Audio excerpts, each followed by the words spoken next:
welcome to the latest episode of History You Didn't Know But Should. I'm Ray. And I'm Chris. And today we're going to be looking at a gentleman that I would guess the majority of our audience has never heard of. And that's a gentleman by the name of William Hooper. Hooper lived in the mid to late 18th century, mid to late 1700s. And he's one of several North Carolinians who signed the Declaration of Independence. And Chris, he lived, at least for a period of his life, not far from where we sit today. Yeah, it's interesting. We always talk about the Declaration of Independence, and we know the founding fathers, or the main founding fathers, if you will. But there were a lot of individuals, William Hooper being one of them, who had significant contributions to the Declaration of Independence. One of the things I find interesting about William Hooper is here's this guy that basically you only know him if you're taking a tour, say, of Wilmington, or you're really invested in the Declaration of Independence. And you come across this guy and you start doing a little bit of digging into his life, and you find out that, many people called him the prophet of independence, because William Hooper was basically the first individual who predicted, and we're talking about the first in all of the colonies, not just North Carolina, but the first who actually predicted that these colonies would unite into one colony and remove themselves from Great Britain. So once again, history you didn't know but should. Here's one of those ordinary, simple individuals who's willing to put his name on a document that has lasting impact, and his name is synonymous with independence. Yeah, you mentioned a few minutes ago that, normal people, average people, a lot of people don't know. In fact, I've heard of William Hooper before, obviously living in North Carolina, but he wasn't somebody I'd really given thought of doing a podcast on or anything like that until, 3 weeks ago, Veterans Day. I was involved in the Veterans Day parade in Wilmington. And as I'm involved in that, I see a historical marker where William Hooper's house was there in Wilmington. And I remember I took a picture of the historical marker, and I don't know if I sent you the picture or just the name, but it's like, we've got to do a podcast on this guy.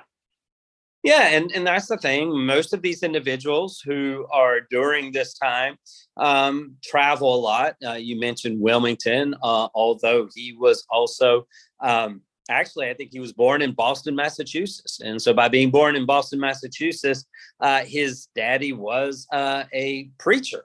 He was known as the Reverend William Hooper, a congregational minister. But what's interesting is that, William Hooper, I guess, Sr., the minister, was very high educated.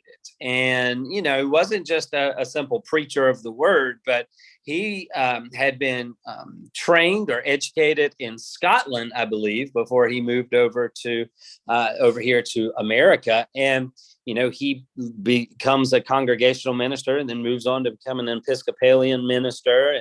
And what I find interesting is that when William Hooper Jr. is born, father puts him in some of the best education, the best schools that are possible. He really wants to give him an education, and he will actually graduate.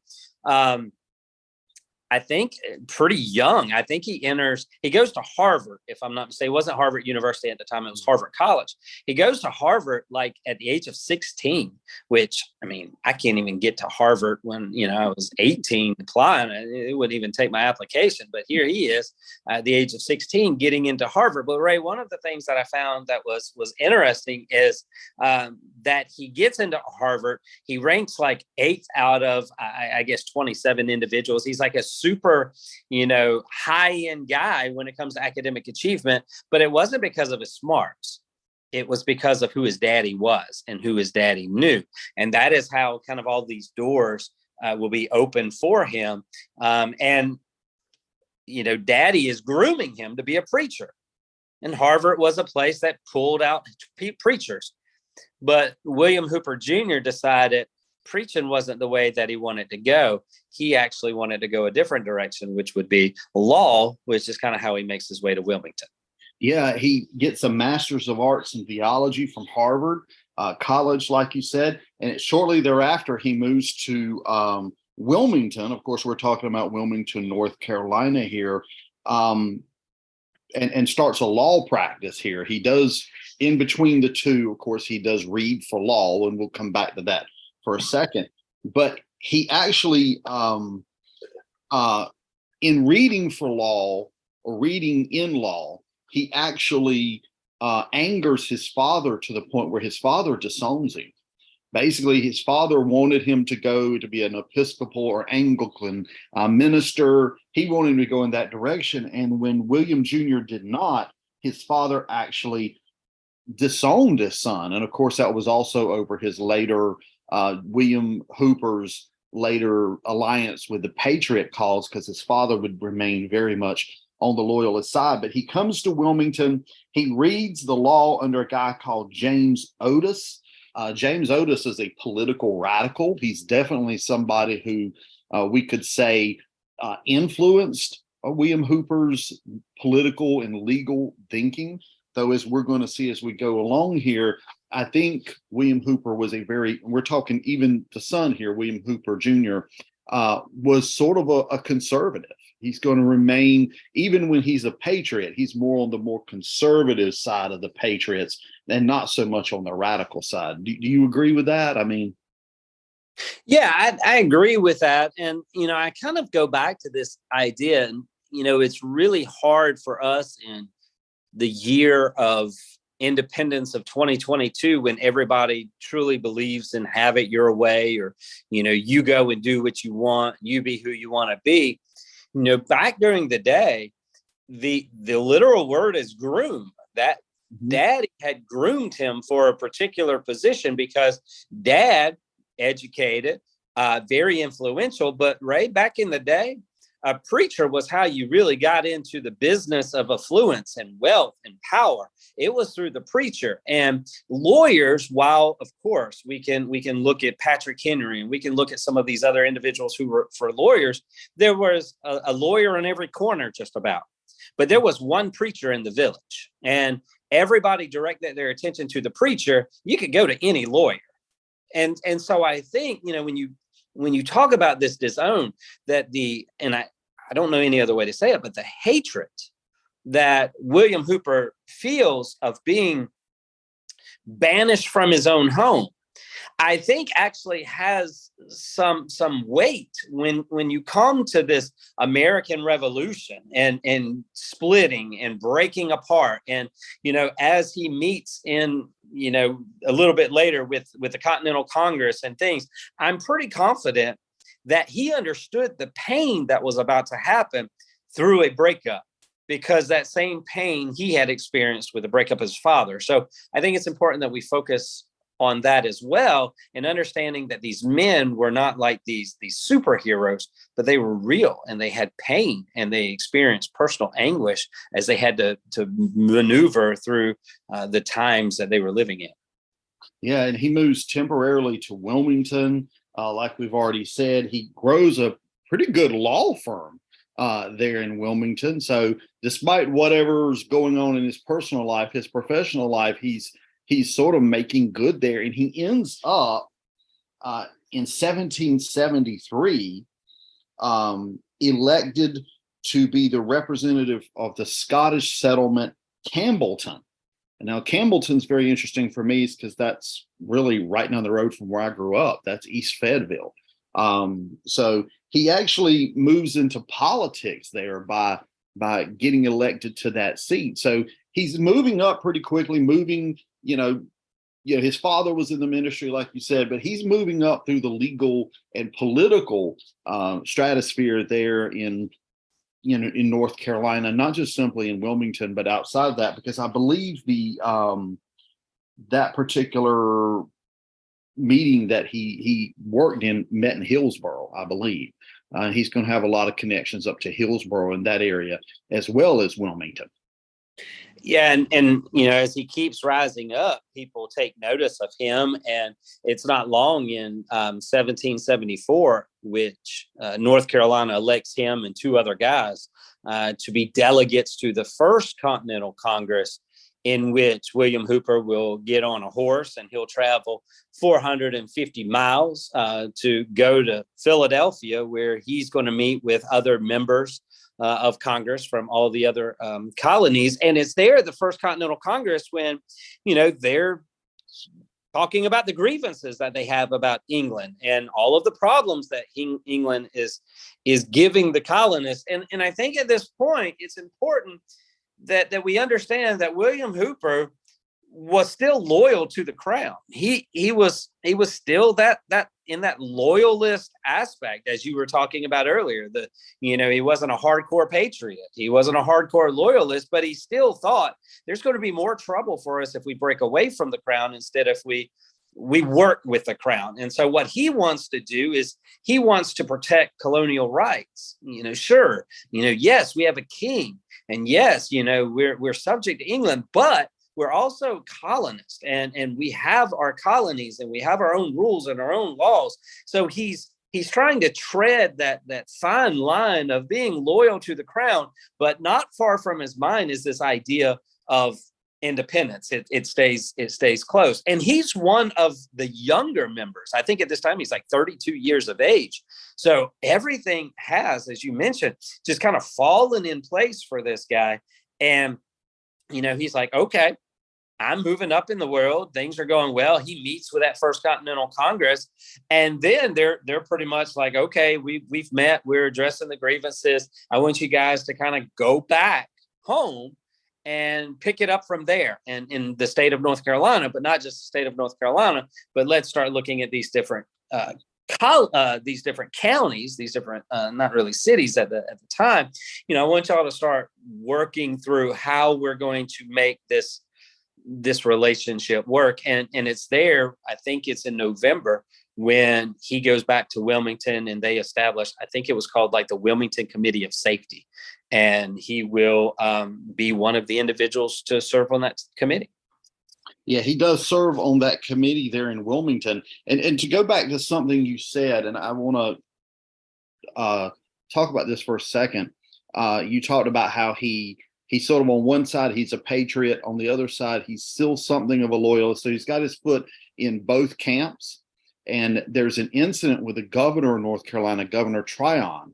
Mm-hmm. There's actually two incidents. The first one happened before the Continental Congress and all that. And that's when he's actually a supporter of the building of Tryon Palace up in New Bern. And he gets into a lot of trouble with that, with the regulators. And then later on, he's going to actually support the crown and Governor Hooper, Governor Tryon, who was definitely a loyalist. And he's going to get dragged through the streets of Hillsborough, and his home is going to be destroyed. So he's, like you said, he's on one side, he's building this patriot resume, but on the other side, he's still got this loyalist foot that's dragging him along. But despite all of that, he still gets a foot in the door with the Patriots, and he's continuing to rise up among the Patriots. And as you said, ends up on that committee of safety there in Wilmington, which of course you have many of those up and down the East Coast once the attitude of revolution starts springing up.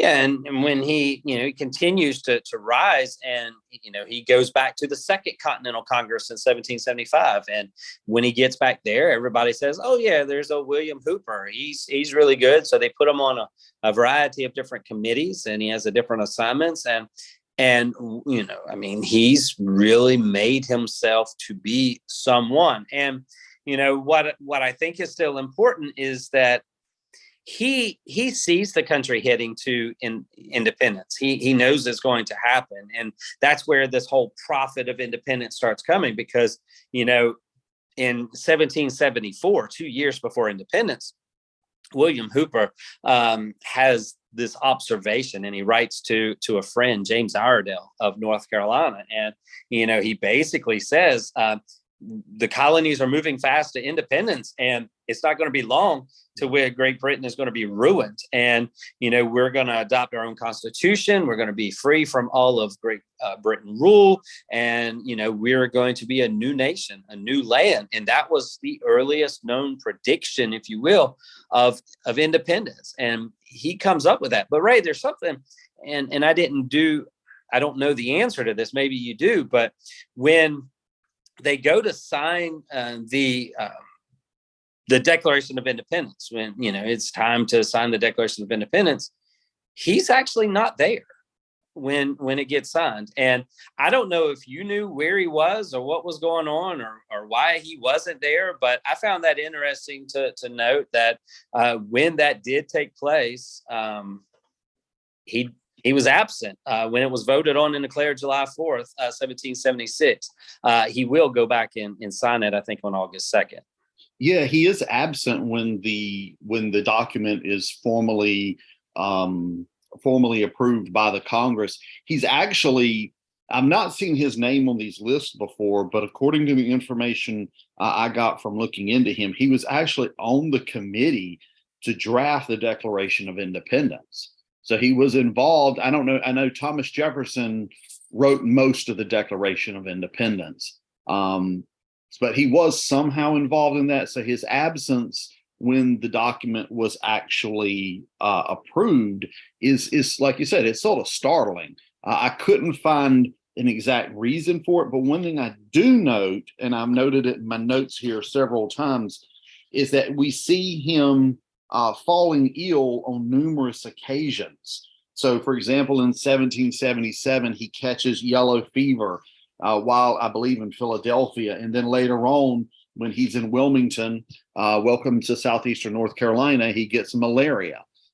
So he does have a number of health crises. So I don't know if he was absent from the Congress due to health reasons, family reasons, or legal reasons. I don't know. But, he's certainly involved in this. And like you said, he does go back later and sign the document. So his signature is on the Declaration of Independence. One thing, though, that I find, sort of jumping ahead here, Chris, but one thing I find very interesting is what his signature is not on. It's not on the Constitution. By 1789, his health, 1787, his health is diminishing, and he was not asked to be a part of the Constitutional Convention in 1787, and even North Carolina's convention. He was not asked to be a part of it. So he's not.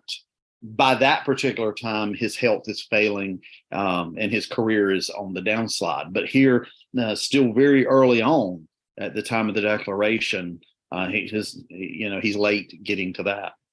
Well, and I think it goes to say that all of this traveling that he's doing, going to these meetings in the Continental Congress and then going back to Wilmington, that it was draining. It was very tiresome. I found a quote that I thought basically sums up maybe why he decided, not to be around and not to be a part. And that is, he simply acknowledges that he grew tired of politics. And one of his quotes, he says this, quote, "I am weary of politics. It is a study that corrupts the human heart, degrades the idea of human nature, and drives men to the expedients that morality must condemn." Here's a guy who just signed a document stating that America, or the United States, was going to be an independent country full of laws and politics and all of that. And here he is, once again, kind of reminiscent of some of the words that George Washington says, about the danger of politics and how it degrades and corrupts. But yet this is exactly what he and others feel needs to happen to this country, is for there to be politics. And here we are some 200 years later, and guess what? It hadn't changed. I mean, we just got through the midterms, and now we're already into the presidential cycle, a little early, but we're already into the presidential cycle. And you sort of get to the point, it's like, I just want to hear something else for a while. So when he says in that quote, "I'm weary of politics," I think most Americans today can say amen to this. Absolutely. And to the point where it wears him down so much that, he basically resigns. Yeah. And which, Ray, when you think about this, now many people, as we started off, don't know the guy, but he was a founding father. I mean, there's no other way to say that. Anybody that put their name on that Declaration of Independence is a founding father. Maybe he's a not so famous founding father, but he was a founding father. And yet it was such a struggle. It was so hard and wearisome that he literally resigns because of health reasons. I mean, we see today that there are people that are holding on to the power of politics. I mean, well into their later years. But here's a guy who basically says, listen, I've had malaria, I've had this, I've had that, and I want no more. That he actually says, I'm just going to resign. And when he resigns, he never again appears on the national scene, and basically just kind of goes back to doing what he loved, going back to just small town lawyer. Yeah, he went back to being a lawyer. Now, what is interesting, and this sort of goes back, here he is now post-revolution. A lot of the people who were loyalists during the revolution, who didn't leave, who remained here in the United States, of course, they're facing persecution. They're facing confiscation of property and all sorts of things. One thing he does is he takes those cases and defends those people as a lawyer. So again, here we talked about early on, he had one foot in the Patriot world, which that foot certainly grew. I mean, he put his time, his effort, his energy, his money into supporting the Patriot cause. But he's still, I don't even know that it was a loyalist thing, but I think in his mind, it was a moral thing. It was the right thing to do. Sort of like John Adams after the Boston Massacre, when he defended the British soldiers there. It wasn't about loyal or patriots. Instead, at that point, it was about, well, this is just the right thing to do. And, if it wasn't for his resume on the Patriot side, many people may have questioned him about that. And they probably did anyway, about his support, his willingness to defend these loyalists in North Carolina and elsewhere after the revolution. Well, there's one group of people who had no misunderstanding of who he was, and that was the British. The British actually found him to be a traitor, and he actually finds himself being a fugitive and kind of on the run. He leaves Wilmington and goes to Hillsborough, doesn't he? Yeah. I mean, he was friend to friend's house, and I found it interesting that in Wilmington, I think it was 1781, that the British went after the Hooper house and they burned the house to the ground. And Miss Hooper and two of the children, they were forced, as you mentioned, to flee to Hillsborough, and where they found shelter. And this was a very devastating period for him, because you think about all that he's gone through, and then seeing your family, being chased down, and you being a hunted man. And I think that pretty much led to the final days of his life. It's a sad ending to his life. He dies on October 4th, 1790. Basically complications from previous health problems. But Ray, the sad thing is, on October 4th, 1790, it was one day before his daughter was going to get married, and all that he had suffered for the sake of the country. He wasn't able to witness his daughter's marriage because of his death the day before. So I think, once again, the reality of this person being a personable individual, and just all that he sacrificed for everyone, and what he lost as he sacrificed. Yeah, and he was very young. I mean, 48. I know 48 then in 1790 is older than 48 in 2022 in many ways, but he was only 48 years old when he died. And like you said, he did die the evening before his daughter's marriage. So I think when I think about the life of William Hooper, I think it's somebody who tried to do the right thing. And I think you see that in his work as a patriot and his work as a lawyer. He was someone who generally was trying to do the right thing, and sometimes that caused him to have enemies. Sometimes, whether it was the regulators in North Carolina who got mad at him for supporting Governor Tryon, or whether it's Great Britain or whoever, he's going to have people mad at him because he's always going to do the right thing. And, one thing I find, or he's going to try to always do the right thing. One thing I think when I look at William Hooper, he's an independent man. He's not owned by anybody else. There's no political party that's going to own this man. He's going to do what he thinks is the right thing to do. And I think that says a lot, especially when you look at society today and everybody is a proud Democrat or a proud Republican. Very strong about that. There are some Republicans who, will shame people if they're a Democrat and vice versa. But there's something to be said about that person who says, well, I'm just going to be an independent and I'm going to not vote for a party, but I'm going to vote for my heart. And I think Hooper was that guy. And now, ultimately, it was a very stressful decision, because he had people from both sides coming at him instead of just one side.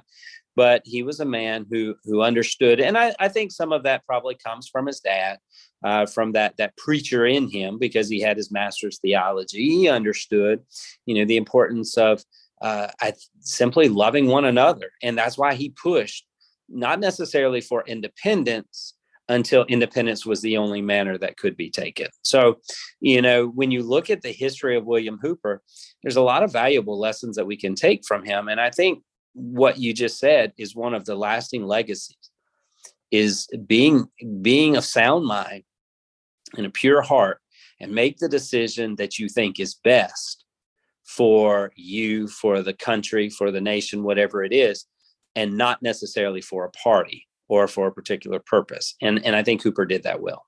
Yeah, he was a conservative. He was a Federalist, but he seemed to always be, like you said, independent in his thinking, not tied solely to a political party or anything like that. I think William Hooper is a fascinating individual. I hope our listeners have enjoyed this episode of History You Didn't Know But Should. If you have any topic suggestions, if you have a question, you can always post it on our Facebook page, our Twitter page, or you can email us at historyyousshouldknow@gmail.com. That's historyyousshouldknow@gmail.com. Please share this podcast with your family and friends. We're available on Anchor FM, Spotify, Amazon Music, Stitcher, Google Podcast, almost anywhere you can find your podcast. So until next time, I'm Ray. I'm Chris. I'll talk to you later.